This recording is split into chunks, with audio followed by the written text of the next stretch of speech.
Hey everybody, welcome back to What Are You Chasing? I'm Chrystal, one of your hosts, along with Jen, your other host. Hi, everybody. And today we have with us a special guest coach, Aaron. Hey Aaron, how are you? Hi guys, how are you? We're good. Good. So yeah, today we're going to explore what happens when we stop chasing chaos, you know, and realize that it's just, chaos is just another thought storm that we have going on. It seems like it's going on out there, but really the chaos is up here. Yes. So, yeah. And I Anybody love want this to topic go ahead? because I used to thrive on chaos.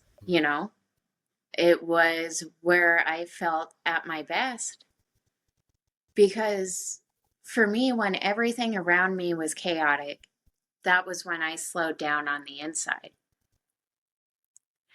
When everything was calm around me, that's when I got chaotic on the inside. That's when I would start to grab onto oh, everything's going good right now, so what's going to happen? And, when my surroundings were calm, I would create chaos inside me. And it took me a long time to recognize that. Yeah, when you see that chaos in your mind, it's hard to escape it. It's almost like it's that looping pattern that you feel, and it's something to grab onto. Like it's there for you, but it's just continuous chaos. And all it does is rattle you more, and it keeps you in a state of fear, Yeah, uncontrollable fear. I know. And what popped in my head there too is just thinking like it's kind of like a tornado or windstorm going on with all the thoughts and the chaos going on in your head. And yeah, you don't even care which one you grab onto. It's like you're just trying to hold on so tight to something because everything in there is so noisy. You just want, and we grab negative things, I think, but we just want to grab onto something so that maybe that chaos will settle down a little bit, and or maybe we'll feel like we're anchored somewhat in the chaos. Feels normal, right? It's almost like it feels normal. It's there. Like if you're in it all the time, it feels like it should be part of your day or your life, right? It's like, Yes, and the oh, I lost it. Sorry, guys. No, but I like what he said that, when you're in the chaos, you feel like it should be part of your day. And so I think sometimes it comes in this self-sabotaging behavior too. If you're having a good day, right? And everything's just going your way and you're like, oh yeah, everything's crystal today. You know what I mean? Everything's going awesome. Sometimes when we're used to living in the chaos and that's our normal, well, we'll find something and make it chaotic, even if it's the smallest, simplest thing. We can turn something so small into something so big. It just to feel, because like you said, it's like part of our day. So if it hasn't happened yet, let's go ahead and make it happen. The thinking about the chaos. Go ahead, Well, Jen. and I think trying to control our outside circumstances, I think that generates a lot of chaos because we can't control our outside circumstances.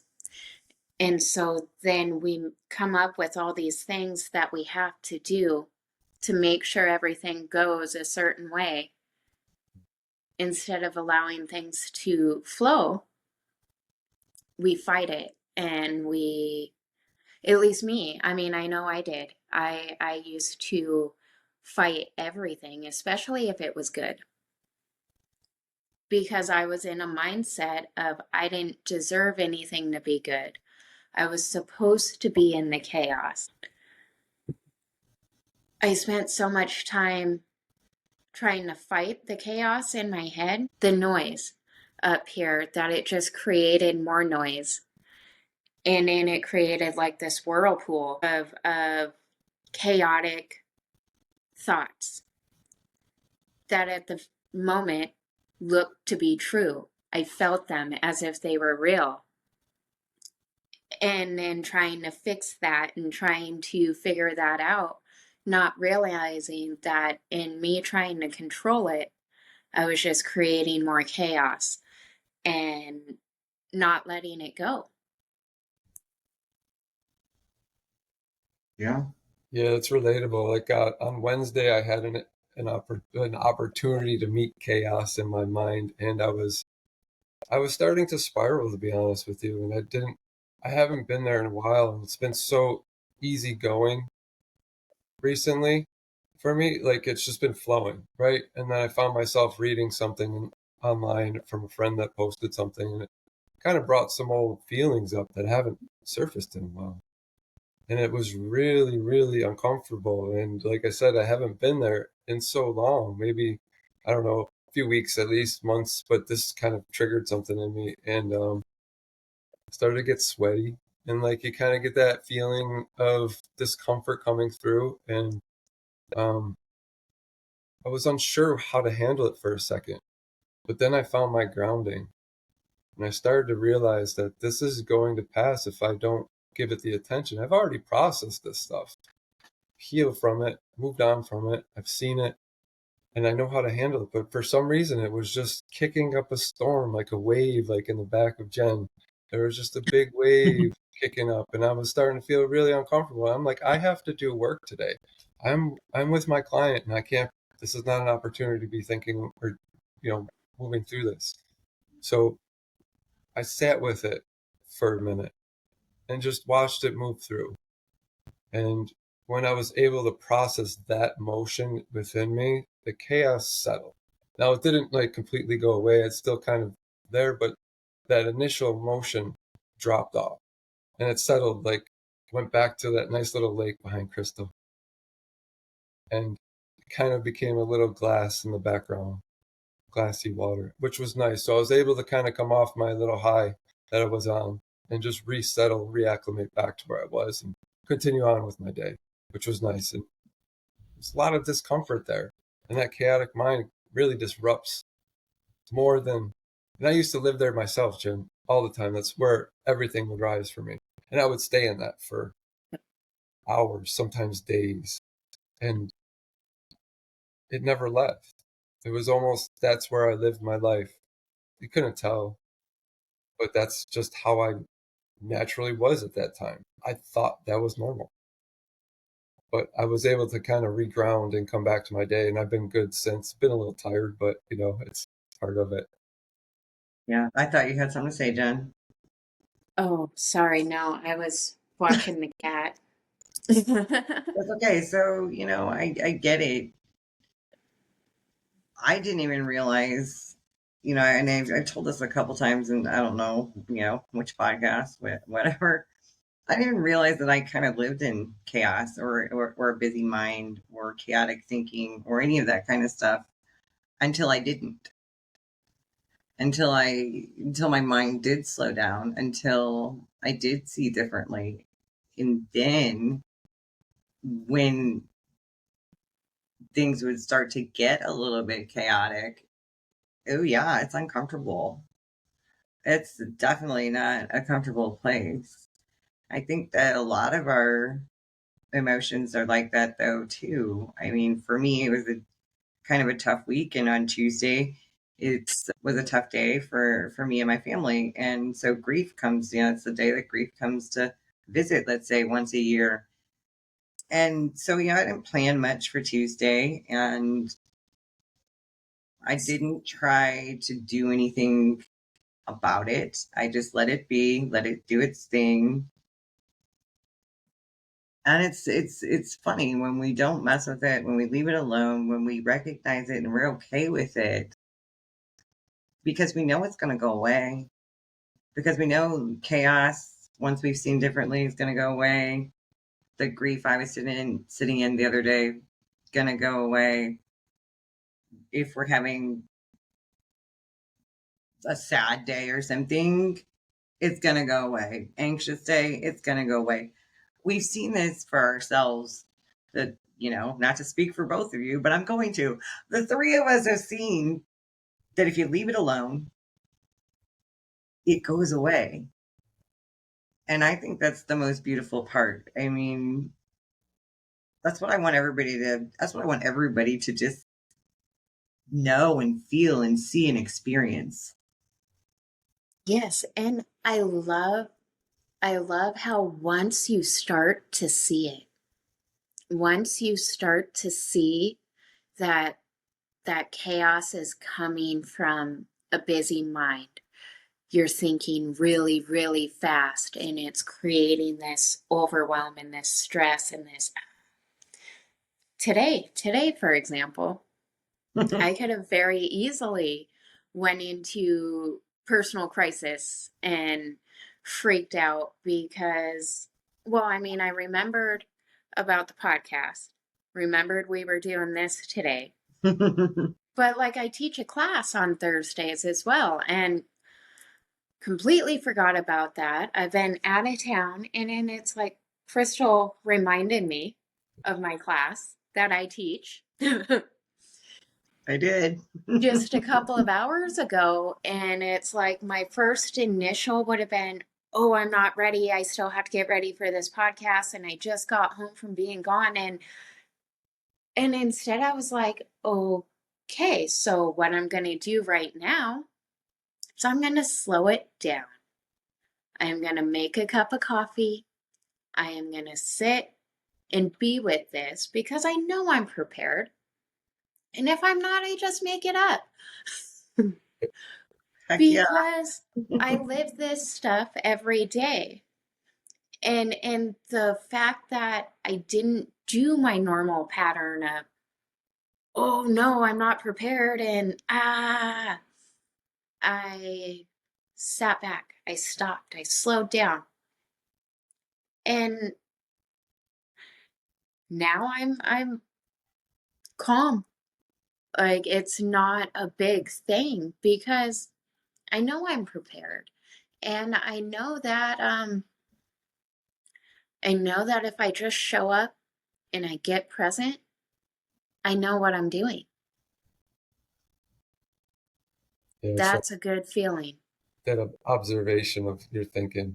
And I keep hearing like to share like when you reset your nervous system and you find a baseline, but then you're able to come back and see that chaos just doesn't feel right, right? And it's stepping outside of it long enough, days, weeks, whatever you're trying to reset.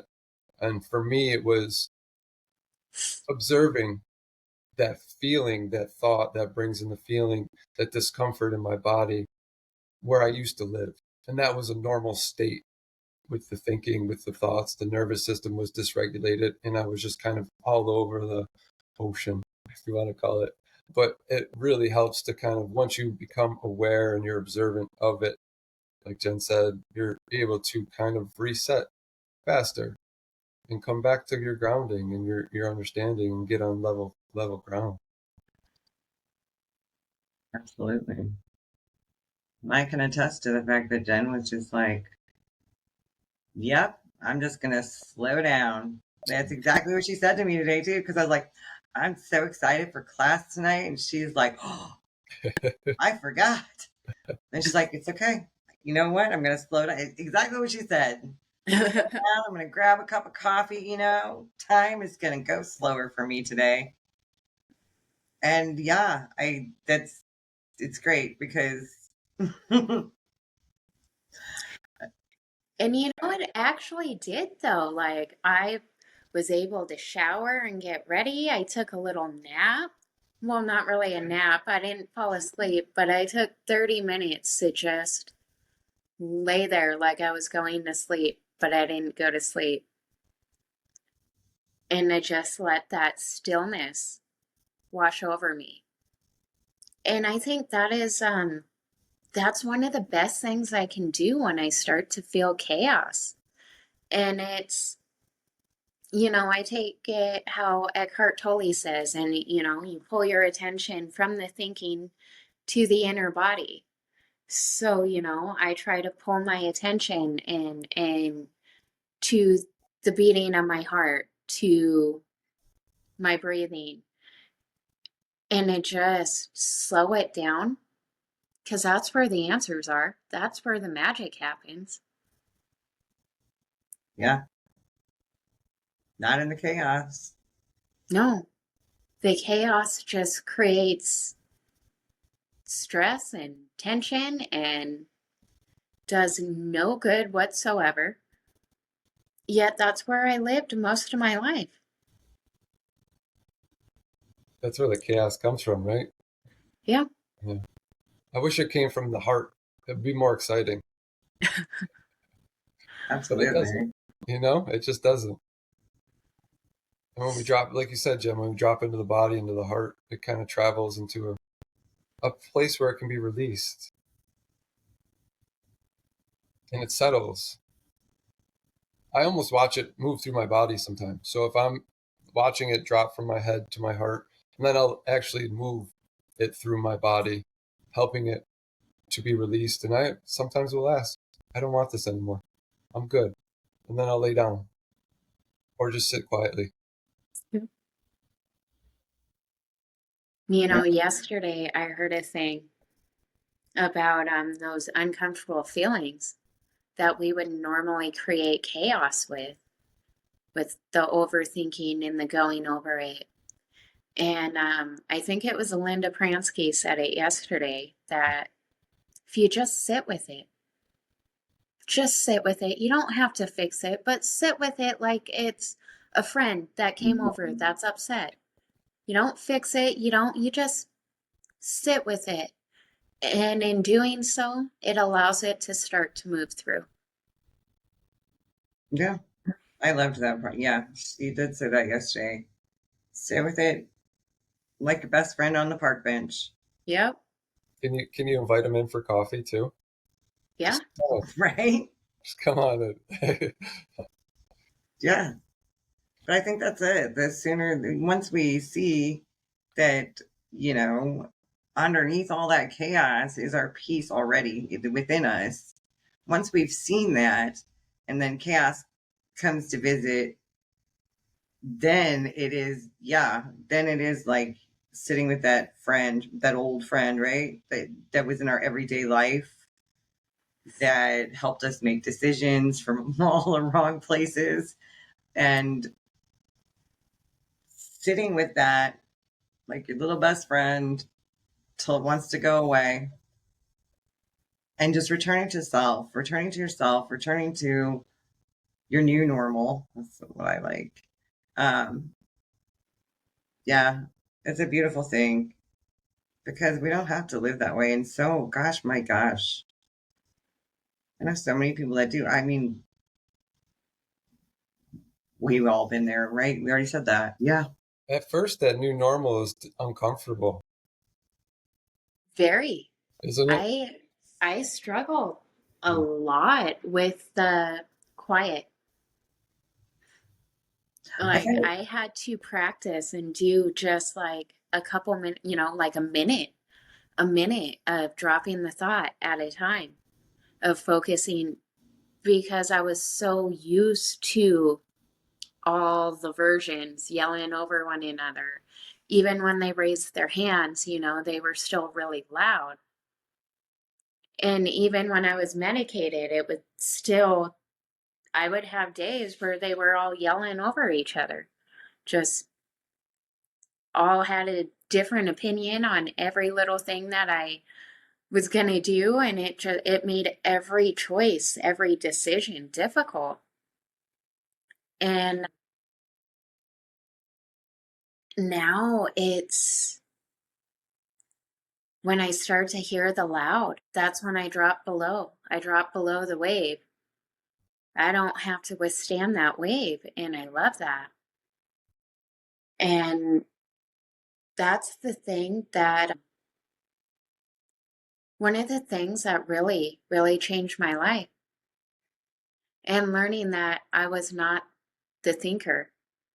Like, I was not the one that's thinking all of this. Those are just thoughts. I'm the one that, because I had so many contradicting thoughts all the time about who I was, who I wanted to be. Just, it was like pulling me in every direction all at once,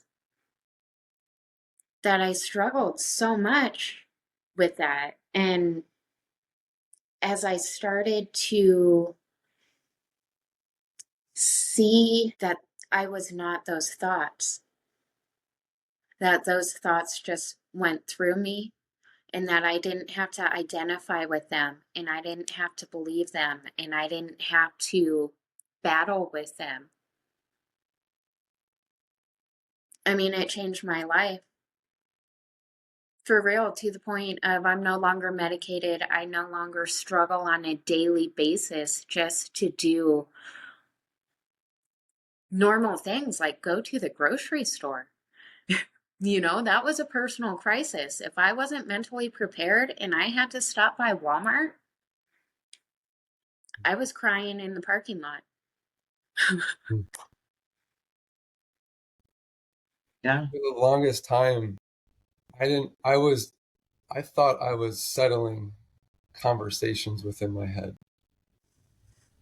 Like I would have debates about what was right or what was wrong, never really dropping or never having a solution. And it would just go round and round. And so it would either dissipate or I'd forget about it long enough. And then something would shake it up and come right back. Whether someone I thought someone did something to me, or if it was just my mind overthinking. But it was just this constant loop of just chaos. And when you're able to drop that, it's just a different world. It's so different. Yeah. Like what came into my mind when you're talking about the shaking, it's like shaking a soda can, chaos, like shaking up that soda can and all that fizz and that pressure is like right there, just ready to just explode everywhere because there's so much going on inside that can of soda that you've been shaking up. If you just set it down, put the can down, don't open it, put it down, leave it alone, it'll settle. It'll settle down naturally and calm down on its own. And you can go back to it in however X amount of time. I'm not an expert on how long. Um, and open it like nothing ever happened. So that's the beautiful thing when we can set it down. When we can set it down and leave it alone and not continue to shake up the soda can and get ready. Whoever's making you mad that day, I'm going to open this soda can right at you. That's what we do. And I don't know. That's just kind of chaos is. I like that analogy. I like that. I don't know. It's been such shaking it up. I'm thinking, yeah, it's like shaking that soda can. Let's explode. It's perfect. It's fitting. Yeah.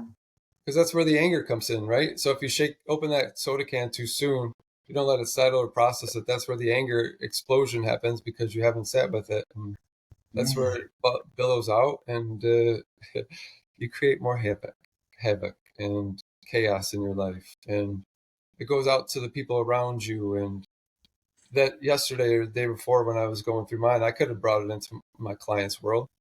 But I sat with it and I said my piece with it and I didn't allow it to affect us. And we had a nice day and, we moved on from it. But that is a great analogy. So if you were to open it, that's a different Yeah. way of thinking about it. Mm-hmm. Yeah.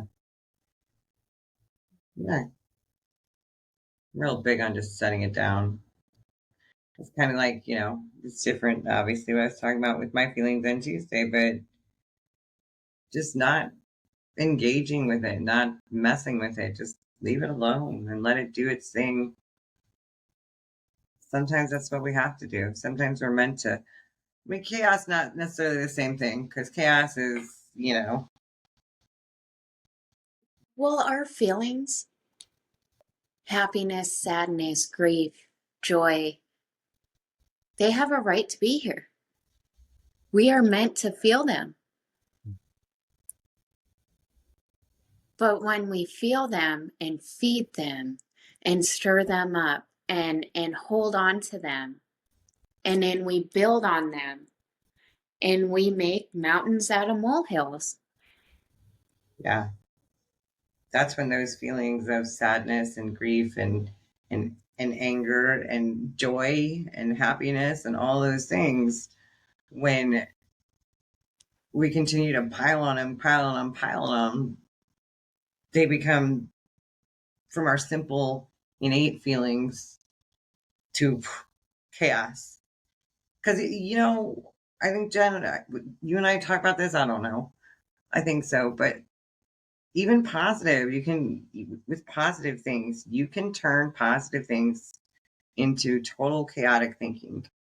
It doesn't always have to be negative feelings or thoughts. They can be happy thoughts. They can be joyous thoughts, and we as human beings are really good at turning that stuff into chaos.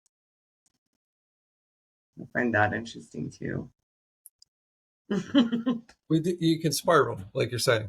Like you can take a good thing and turn it into overworked, overprocessed.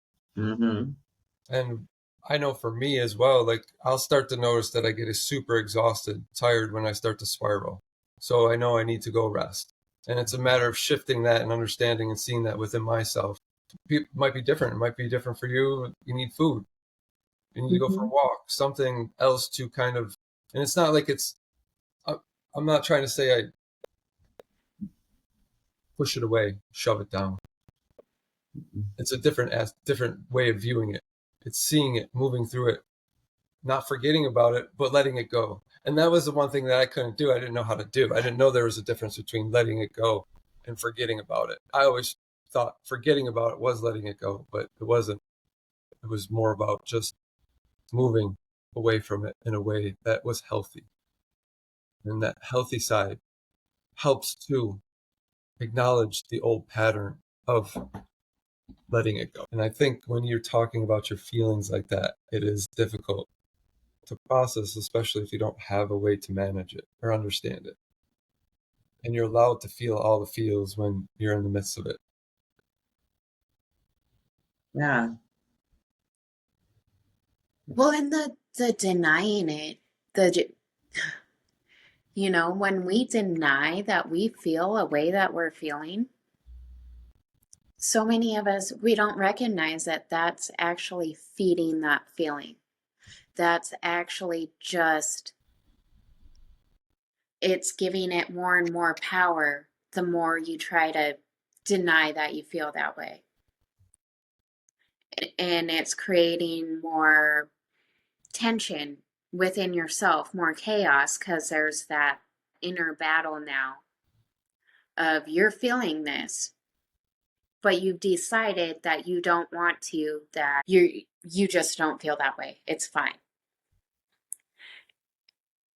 And that creates inner turmoil in so many different ways. When we're denying who we are, what we're feeling, and it's essentially us telling ourselves that we're not right. We're broken. And again, that's just a thought. But that thought feeds so many of us because maybe sometime in our childhood we were told that you're not supposed to feel angry, or you're a boy, you're not supposed to cry. There's things, and so then it creates these barriers in our heads that we believe to be true, that then we're constantly trying to work around, and that in itself creates a chaos and identity crisis. And if you're denying who you are and how you feel, how can you accept who you are and what you're feeling and see that you're okay? The feelings are uncomfortable, but when we just sit with them and allow them, they're not nearly as bad as we make them out to be, if that makes sense. Yeah, absolutely. Because we make things way worse than they actually are. Yeah. The stories in our head, it's like the telephone game. We play it in our own head, you know? It starts off with something so small, and then you pass it around and pass it around and keep passing around that thought and add more to it. Here's another thing. Take this part out, put this one in. And it becomes so crazy. It's like not even recognizable anymore. The feeling that you started with is so chaotic, so out of control, so you don't even recognize yourself, let alone what feeling you're feeling anymore. I mean, I think that's part of it is a lot of the feelings, it gets so chaotic, we can't even say, I'm feeling this. We might say we're feeling this, right? I'm feeling so angry right now, but really I'm not. I'm sad about something, and it's just gotten all so jumbled up and chaotic through all the different thoughts and the feeding of each one of those that, yeah, it becomes hard to recognize what's what until you can. And that's, for anybody listening, that's the beautiful part is when you can, when you do, when you see, when you recognize those feelings and those thoughts. Every feeling is attached to a thought. And you can be okay with them and know that maybe they took you down in the past. Maybe they took you a lot out of you energy wise. Maybe, who knows?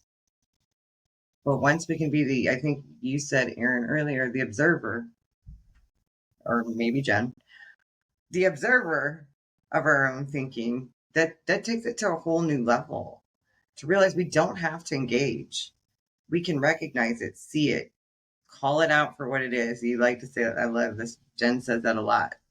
Call it out for what it is and be fine with it. That's the part that gets tricky for people. Be okay with it and leave it alone. For me, there was just a breaking point once I realized I had to, like, it was more about the constant loop of the chaos for me that was really hard to break, and it almost broke me to the point where, there was no more Aaron. And it was hard at that point because I wasn't able to see the disconnect of the thinking to the separation where I could let it go. And there was a point where I had to change, right? You have to figure it out, or else you'll stay stuck, depressed and anxious in a state of mind of where it's not healthy. But for me, it was that breaking point where I had to realize it the hard way.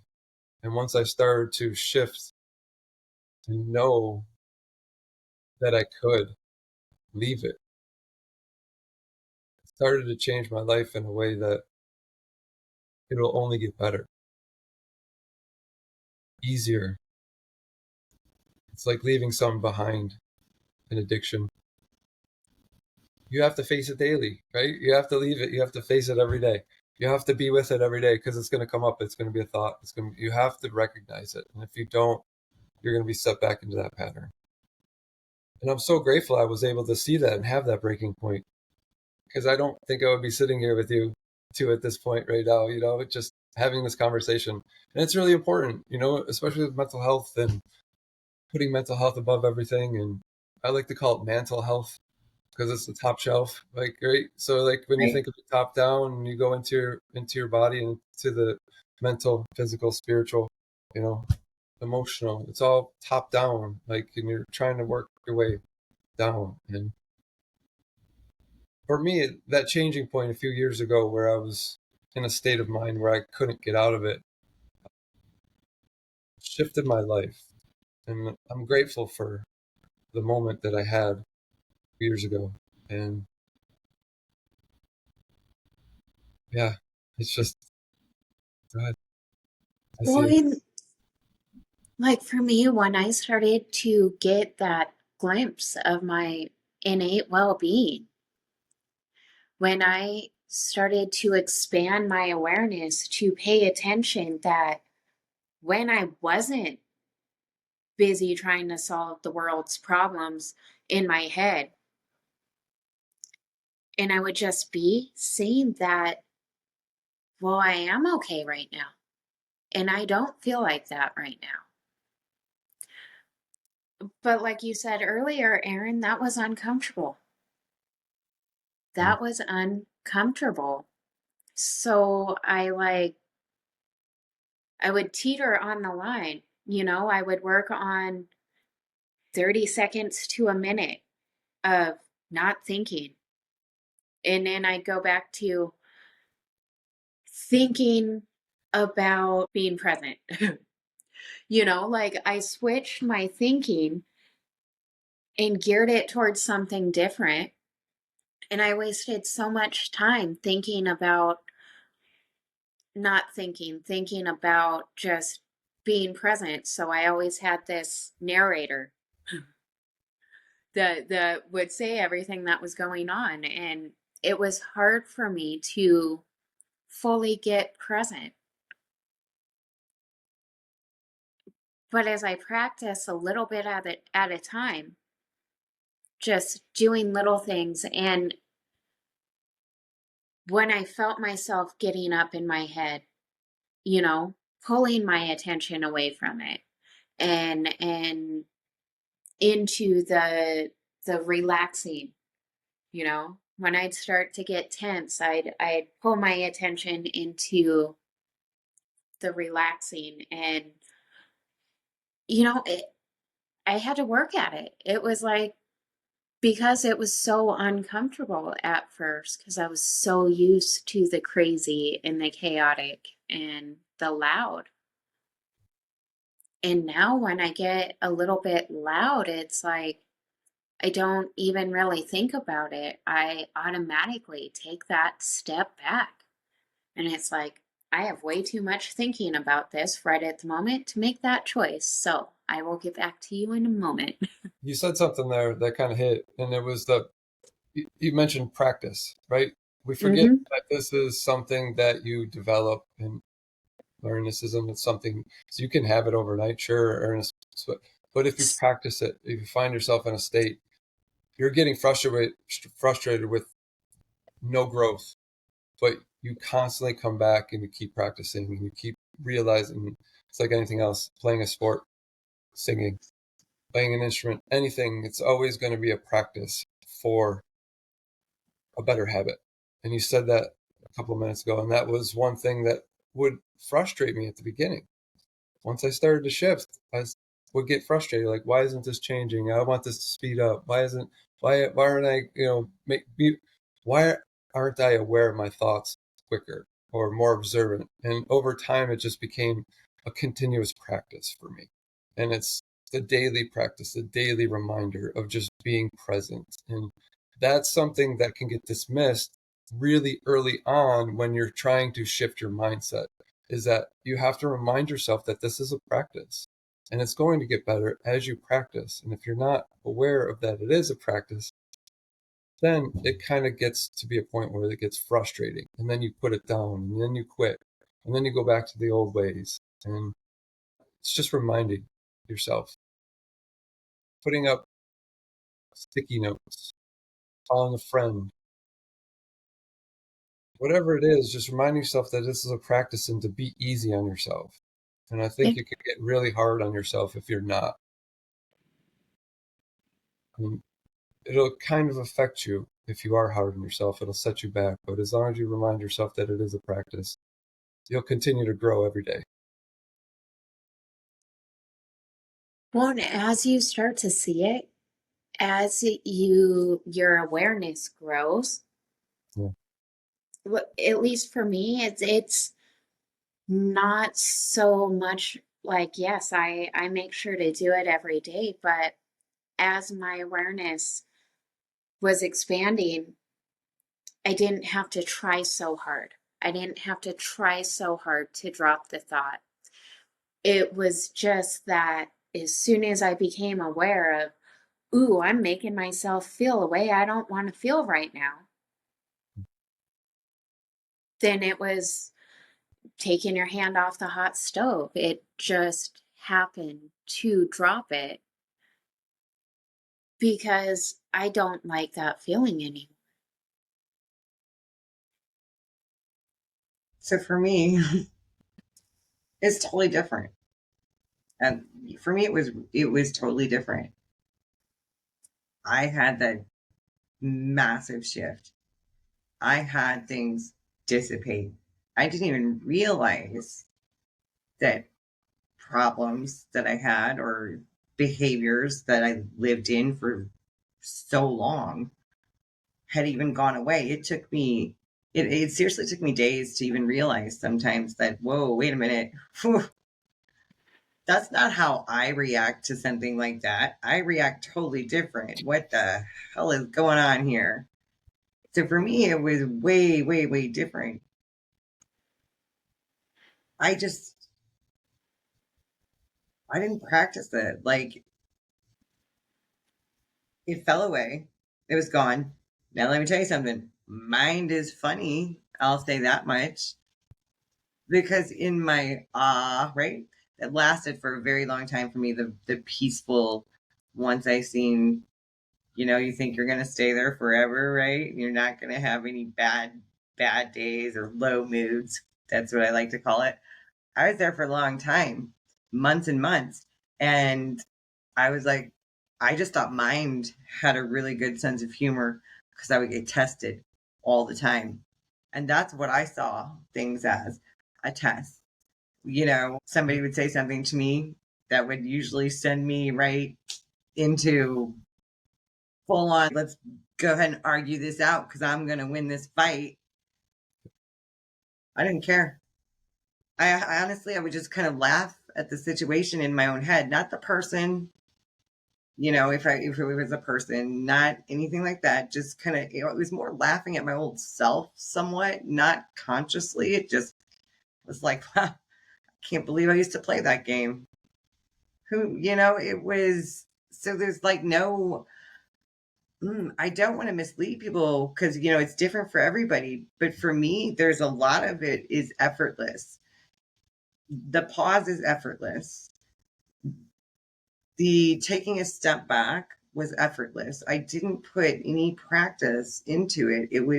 And it was weird for me though, because my son, ooh, he would love to argue with me about anything. We could argue about the color of this. We could argue about this picture behind me, whether it was actually here or not, for hours. And it could get heated. And so I really do remember him after my shift poking me, like poking the bear, right? Trying to see if he could rattle that dog's cage, get it going, let's fight. Come on, let's have our argument. And there was just no reaction. There was no restraint on my part. There was no in my head saying, all right, don't go back. It was nothing. In fact, half the time I just kind of smiled. That pissed him off because he thought I was smiling on purpose, but I wasn't. And he's like, why are you smiling? And I'm like, I don't know why I'm smiling. I'm just smiling. I'm not laughing at you or making fun of you. I'm just smiling. And he would just get even more like wanting to have this battle with me. It didn't take place. Now, I'm not going to say that, after a while, can he sometimes engage me? Yeah, but not to the level that we used to ever, ever. I've never gotten back to that level. It's just, so for me it's a little bit different. Like I didn't practice calling out a thought. I didn't practice. It's just I could see that it was a thought. I could see that I was caught in a low mood. So, but I don't want to mislead people. It's not like that for everybody. As you see, there's three of us and all three of us experience it differently. And like I said, it's not like I don't have crappy days. Because let me tell you, after a while, from that massive shift, that big, wonderful peace, yeah, low mood. But I knew what it was. I knew it was a low mood. And I knew I wasn't going back to my old ways because I never, even in that low mood, I didn't act like I did before, if that makes any sense. But there was no restraint on my part. There was no, oh, Chrystal, don't say that. Maybe mentally in my head sometimes I hear this little voice say, yeah, don't go there. But other than that, no, I just kind of go with the flow of it. I have bad days. I have low moods for sure.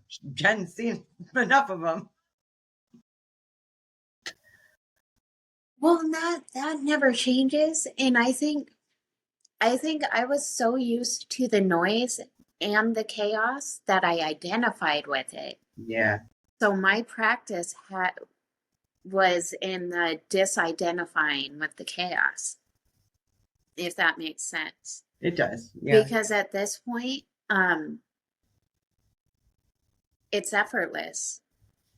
Even on my bad days, even on the days where I have 2 cars break down and I get stranded in the middle of the desert, I can tell you what thought never comes to my mind anymore, and that's, ooh, I should get high.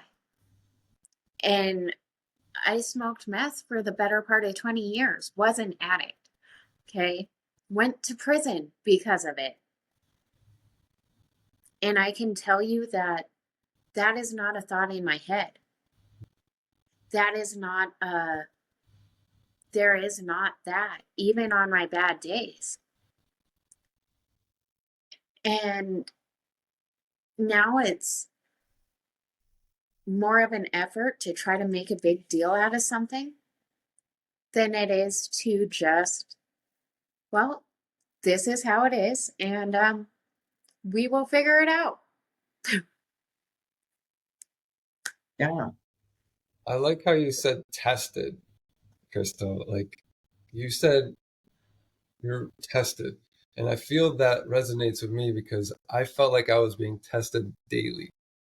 Always something was testing me like why is the world, what's happening? I don't like this. But now like that's shifted. Now it's an opportunity, right? Like you said, Jen, car breaks down.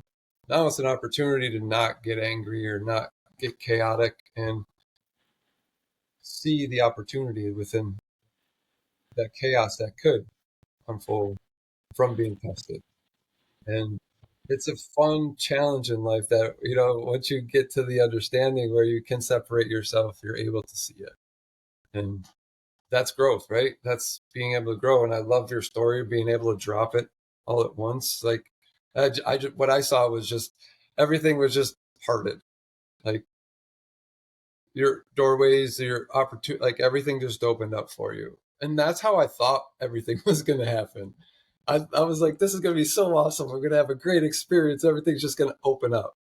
And, it's just been gradual for me. And it's there. It's open up now. And, I love that. And I often think of, like, you brought up Eckhart Tolle totally earlier when he's sitting on the bench and he just has it wash over him. And he's just he tells the story all the time. He's just sitting on the bench and he just had that thought come through and everything washed away. He just had that moment. And that's what that reminds me of, Chrystal, is that you just have it. And now I'm able to have that with my awareness of myself and go, okay, I can let this go. There's no reason for this anymore. And it just kind of flows away. So I love that. I love being, I don't know if I love being tested, but I welcome the opportunity, right? You're just like, oh, well, okay, let's see what happens. Like, cause something is going to happen. We can't avoid it at this point, but it's being very aware of it. It's cool. Yeah.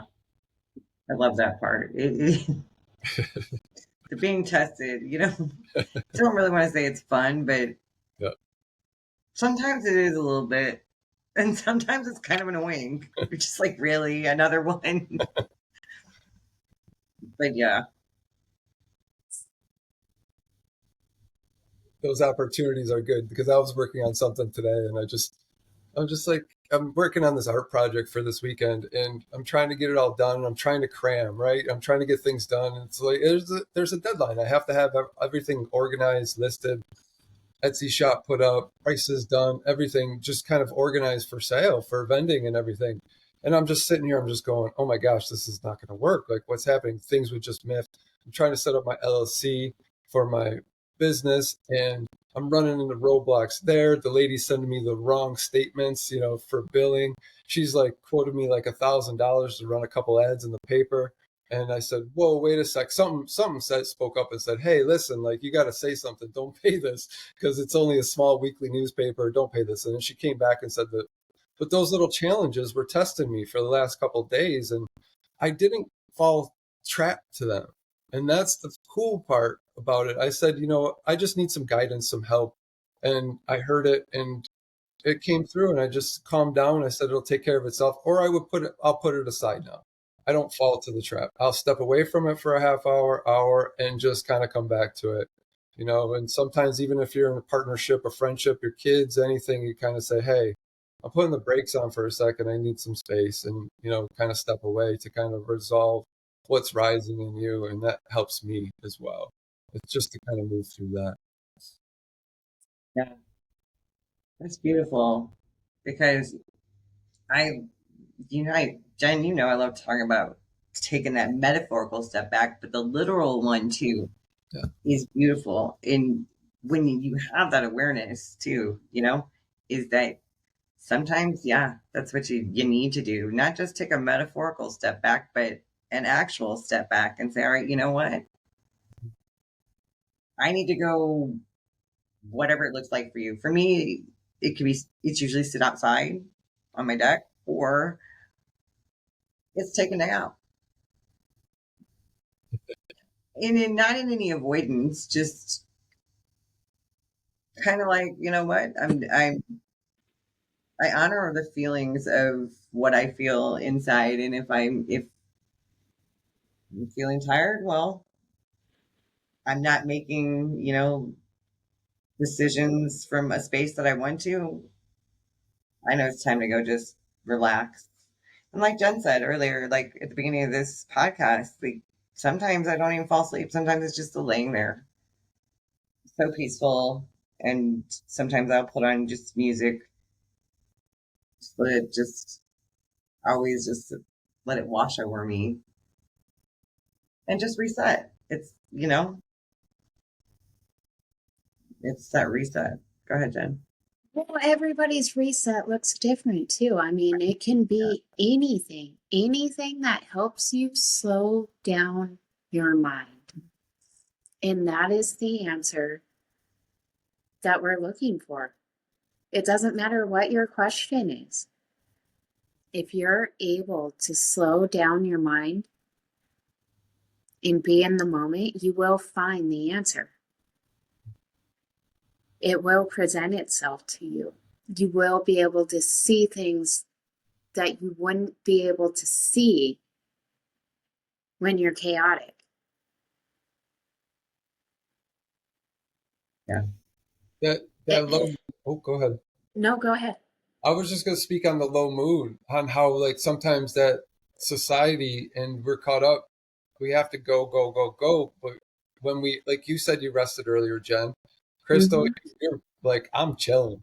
Like, I'm done. If I'm done, I'm done. But like that low mood, when you can kind of connect with that and see and care for yourself and go, I'm not functioning on all cylinders right now. I need to step back.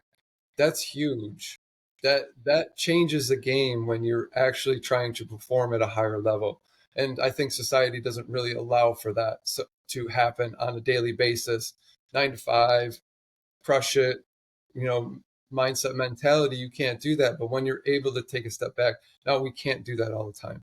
But when we're able to take advantage of that and not feel guilty.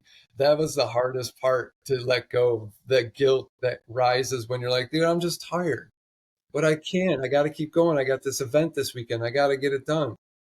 Well, now it's like, because honestly, I did the same thing before this podcast. I went and just I'm like, I got to take 10, 15, and I rested for an hour. I'm like, I'm just gonna I'm gonna chill. This is my life now. This isn't something that like I just do every other day. It's like I take care of that side of me so I can show up better in friendships, relationships, partnerships, work, everyday podcast, like it's just part of it now. And when we do that, when we have the time, when we're allowing ourselves in that guilty feeling, like, because I think that's what keeps us going. We're like, we're not supposed to, we're supposed to keep moving. Let's go, go, go, go. And that in itself is patience. And the Yeah. neat thing with that is when we slow down, when we take that time, we don't need all of the time we had because we can see things better, we can handle things better, and things don't take as long when we're calm and we're seeing clear. Yes. You could push yourself, Aaron, and scramble and try to get everything ready and create stress and upset in yourself and frustration. Or you can breathe, get a clear mind, and go at it and make the time last longer because you're not wasting the time concerned about what you need to do, and you shouldn't feel this way. When we drop all of that chatter about who we are and what we're supposed to be doing and just be and just show up as we are, it's so much better and it's so much more authentic, and it creates a space, a safe space. Yeah. That's beautiful, Jen. Yep. Yep.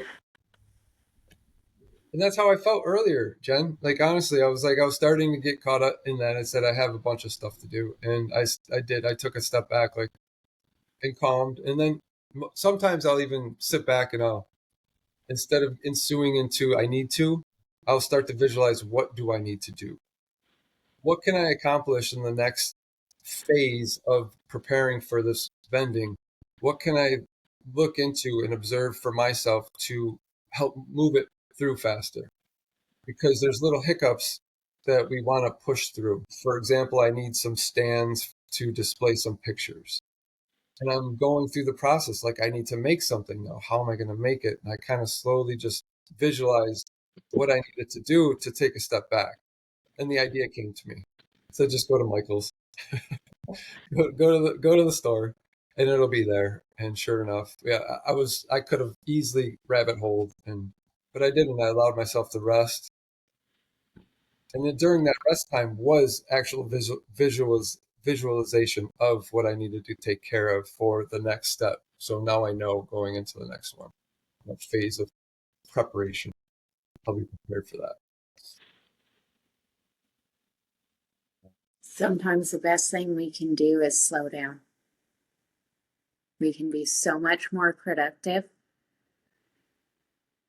when we're not pushing ourselves and getting caught up in the stories that we tell ourselves. Yeah. It might come and go all day long, maybe once a week. But peace is always just hanging out right underneath it. It's always there, always available. And Always. seeing those tests as opportunities. Yeah. Always. Well, We're at about an hour. It's crazy. Such a great conversation. Thank you, Aaron, for coming on. Thank you for having this conversation with us. Yeah. Absolutely. Aaron, we appreciate it. Oh, totally appreciate it. It's fun. Yeah. Thank you. It's fun. being here, right? Appreciate it. Awesome. Jen? Thank you, everybody. Make sure to hit subscribe and share and send us a comment. And we'll Yeah. see you next time. See you next time. See you next time.